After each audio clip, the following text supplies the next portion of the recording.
चलिए। हाँ, ये सब बात आपको अच्छा नहीं लग रहा सुनने में? अमित जी बैठिए ना, बैठिए। अभी गंभीर बात में करिए ना, गंभीर होते रहेगा। सुनिए, ये सब बात सुनिए। माननीय सब बड़े बड़े नेता बोल रहे हैं, सुनिए, सुनना चाहिए। सुनिए, बैठिए बैठिए अमित जी, बैठिए बैठिए बैठिए। आपको देख करके सारे नए माननीय सदस्य भी वैसा ही करना चाहेंगे। चलिए रामेश्वर जी। धन्यवाद महोदय।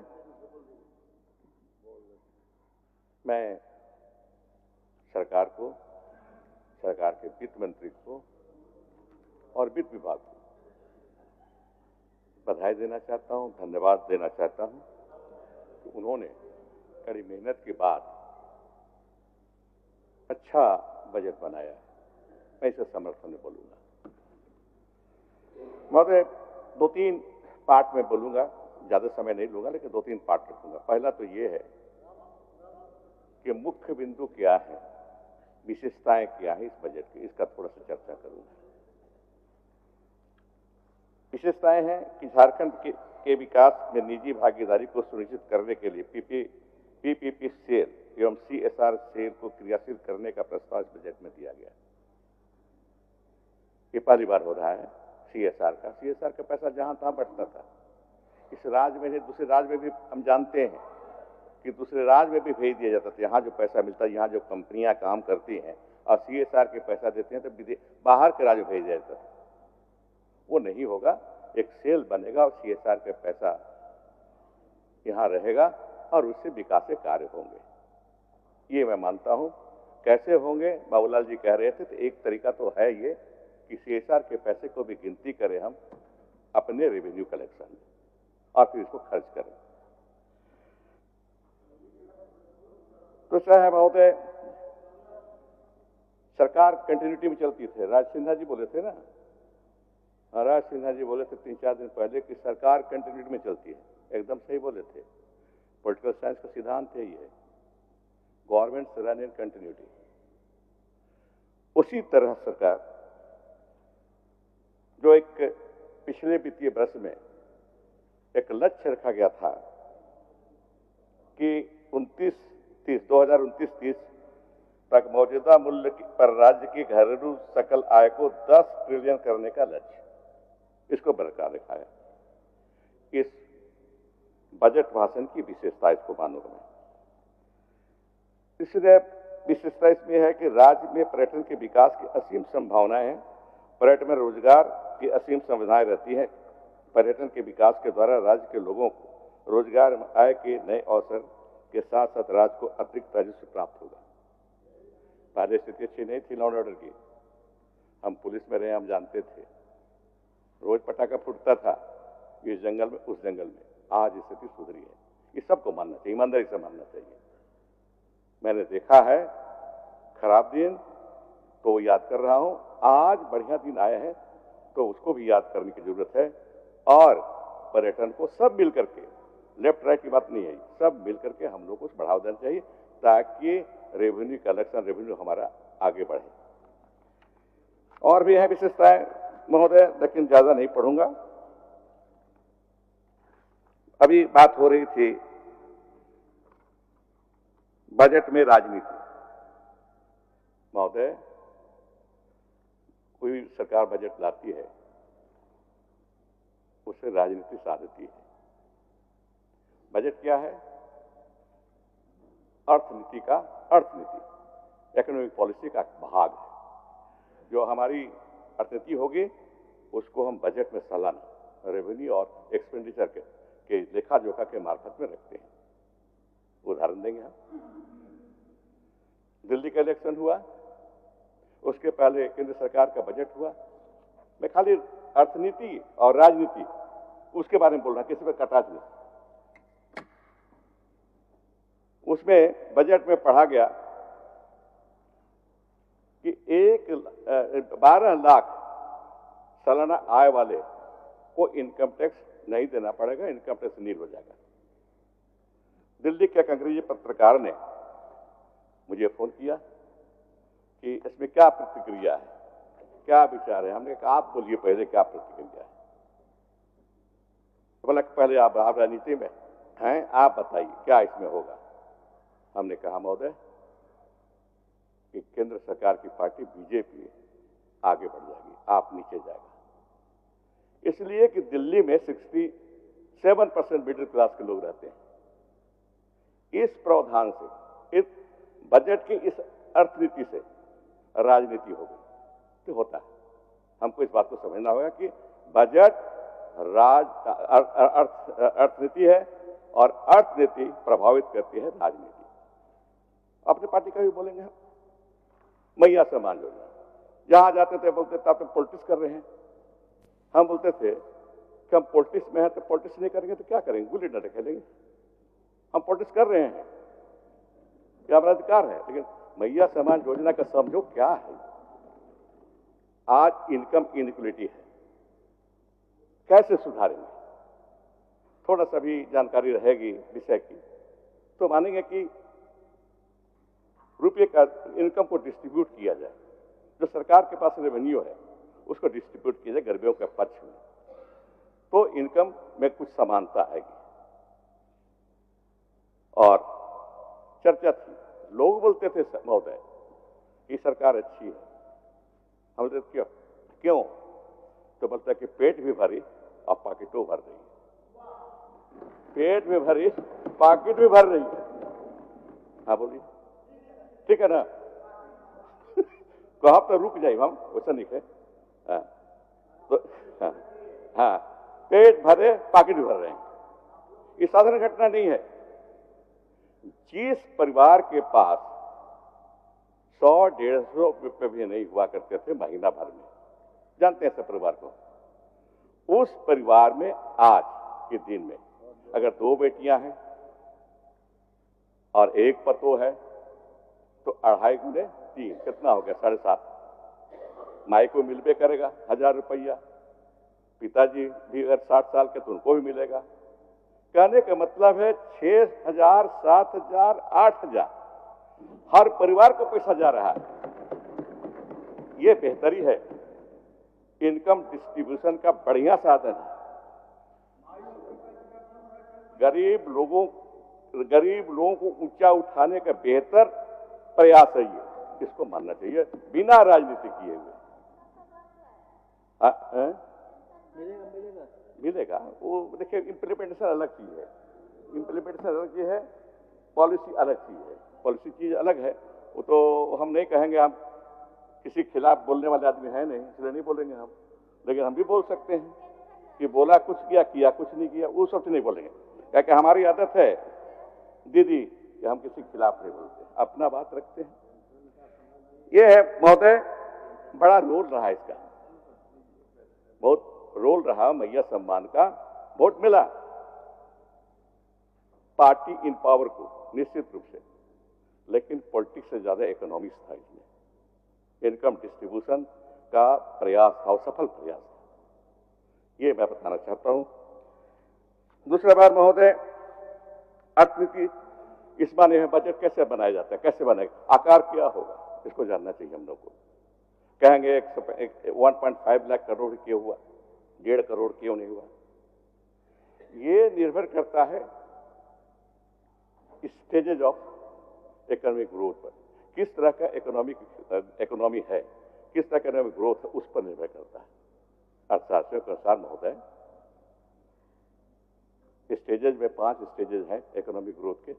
पहला है ट्रेडिशनल इकोनॉमी, दूसरा है प्रीकंडीशन टू टेक ऑफ, तीसरा है टेक ऑफ, चौथा है ड्राइव टू मैच्योरिटी और 5वां है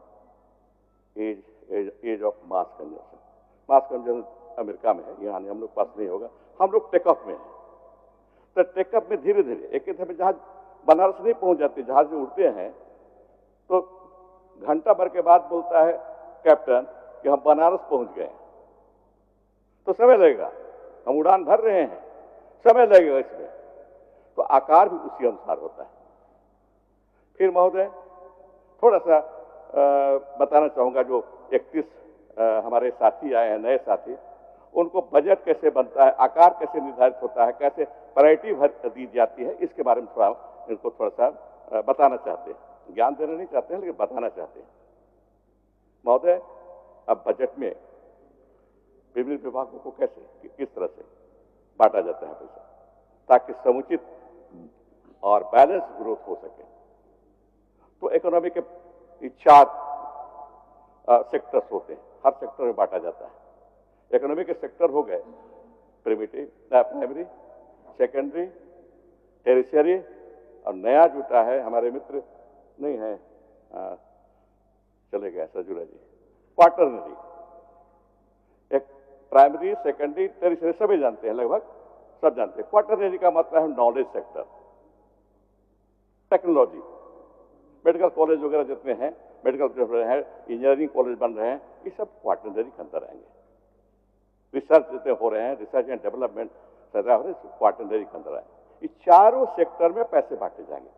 जो भी रेवेन्यू होगा चारों सेक्टर में, तभी हम समुचित रूप से अर्थव्यवस्था को आगे बढ़ा सकेंगे। ऐसा नहीं कि एग्रीकल्चर में लाद दिए, सब एग्रीकल्चर को पैसा दे दिए तो इकोनॉमिक डेवलपमेंट हो गया, सो नहीं होगा। तो वित्त विभाग को, वित्त मंत्री को, सरकार को देखना होता है कि चारों सेक्टर में प्रायोरिटी के अनुसार जो जितना उसकी महत्व है और जैसे कैसे बढ़ाना चाहेंगे उसके अनुसार इस पर हम नजर डालें। बजट शासन में पढ़े तो बेहतर है, बजट बेहतर ढंग से बजट बना है, मैं ये बताना चाहता हूँ। अच्छा है, प्रशंसनीय है महोदय। फिर महोदय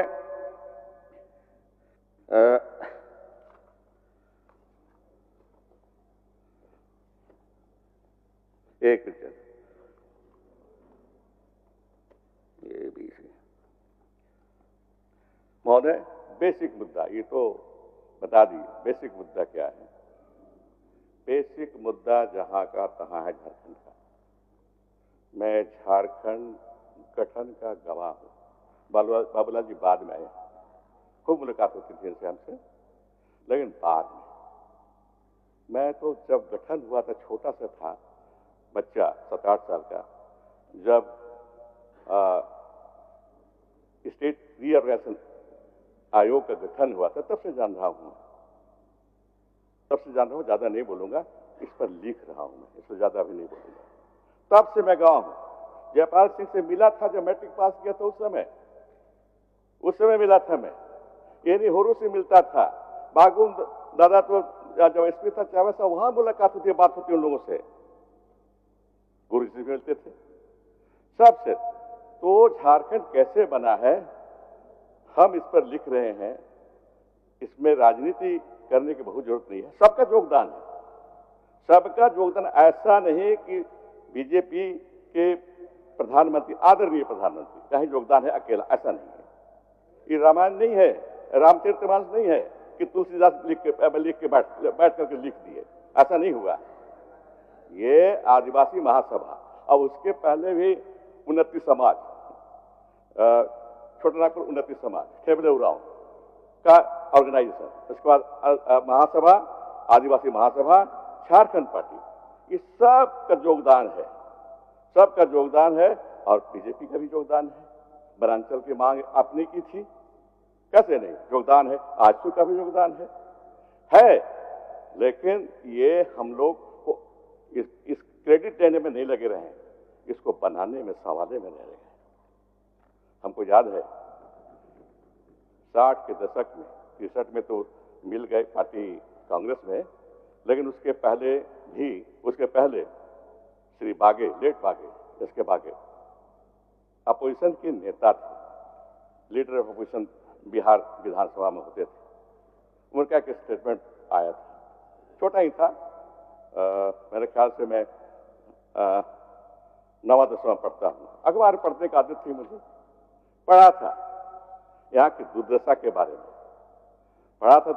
बारे में, कि हम झारखंड के लोग आज भी गरीब हैं, अर्धनग्न हैं, पेट खाली है, कपड़े में आधा तन में ही कपड़े हैं। ये उससे सुधरा, बाबूलाल जी के समय में भी सुधरा, नहीं सुधरा तो बात नहीं, ओपन सुधारे हैं, बाकी आने वाले समय में और सुधरा है। लेकिन पिछले सरकार में रोटी, कपड़ा और मकान में जितना काम हुआ, वो शायद पहले नहीं हुआ। ठीक है, प्रधानमंत्री जी 80 करोड़ लोगों को अनाज दे रहे हैं, बाकी लोगों को कौन देगा? 25 लाख लोगों को हरा कार्ड बना के हेमंत जी की सरकार में हम लोग दिए, कपड़ा हम लोग दिए, अब आवास हम लोग दे रहे हैं। तो रोटी, कपड़ा और मकान। दीदी कुछ बोलना है? तो इम्प्लीमेंटेशन, मैडम, इम्प्लीमेंटेशन में मीरा जी गड़बड़ी होती है, मानना होगा, हम मानते हैं, हम भी रहे हैं मंत्री उसके, होती थी, हम इनकार करने की कोई बात इसमें नहीं है, होती है, चलता है। ये रोटी, कपड़ा और मकान को एड्रेस किसी ने किया, किसी सरकार ने किया, पूर्णता के साथ, कुछ कमियां रही उसमें, तो हेमंत जी की सरकार, ये हमको मानना होगा। ये महोदय, गरीबी, दूसरी प्रॉब्लम गरीबी की है, आज भी, और पता नहीं कब तक रहेगी। गरीबी सिर्फ ये नहीं कि पॉकेट में पैसे नहीं हो, वो गरीब नहीं कहलाता है। आजकल इंडिकेटर्स बना दिया है नीति आयोग ने, और नीति आयोग यूएनडीपी के माध्यम जो फॉर्मूला है उसके अनुसार बनाया है। उसके अनुसार महोदय 12 हाँ 12 है, 12 इंडिकेटर। कहाँ गया? एक मिनट महोदय, हाँ 12 इंडिकेटर है महोदय। जब इसको पूरा करेंगे हम, तब कहेंगे कि झारखंड में गरीबी गई, झारखंड से। इंडिकेटर्स पढ़ के सुना देता हूं, जो नए सदस्य उनके लिए, जो पुराने हैं सब जानते होंगे, जो नए हैं अभी शुरू आए हैं तो सीखना चाहिए, जानना चाहिए। उसमें है health, education, living standard, nutrition, child mortality, years of schooling, school attendance, cooking fuel, sanitation, drinking water, electricity, housing. ये इतने 12 इंडिकेटर्स हैं। पता नहीं कब हम लोग इसमें सुधार लाएंगे।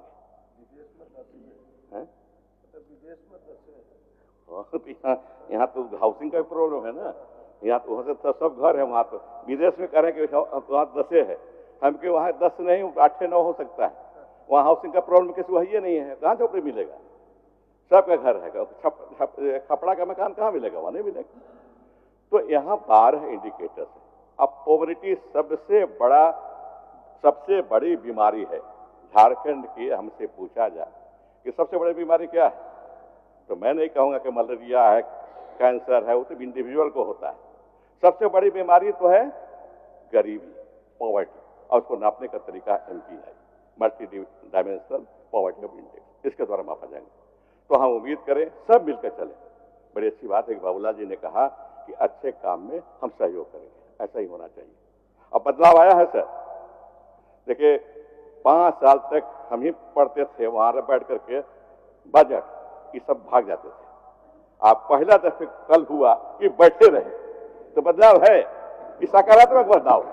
हम विश्वास करते हैं, हाँ, हम विश्वास करते हैं कि बाबूलाल जी, वचन दिया है बाबूलाल जी ने, तो ये पूरा करेंगे, सहयोग हम लोग करेंगे। हम लोग आगे बढ़ना है, ज्यादा नहीं बोलते हुए, बोलने का तो बहुत है लेकिन नहीं बोलेंगे ज्यादा। अपनी बात को यहीं समाप्त करूंगा मैं। बहुत बहुत धन्यवाद महोदय। माननीय सदस्य सुरेश पासवान जी।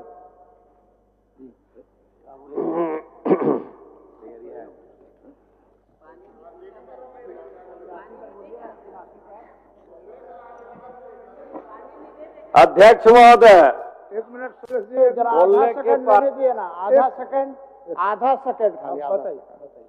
अभी माननीय रामेश्वर उरांव जी ने बड़ा ही अच्छा शब्दों में अपने समर्थन किया सरकार के, लेकिन थोड़ा सा इसमें लगता है जिस प्रकार महाभारत में युधिष्ठिर ने कहा था, अश्वत्थामा हतो नरो कुंजरो, है ना, तो थोड़ा सा आपने ऐसा किया है, मुझे ऐसा लगता है।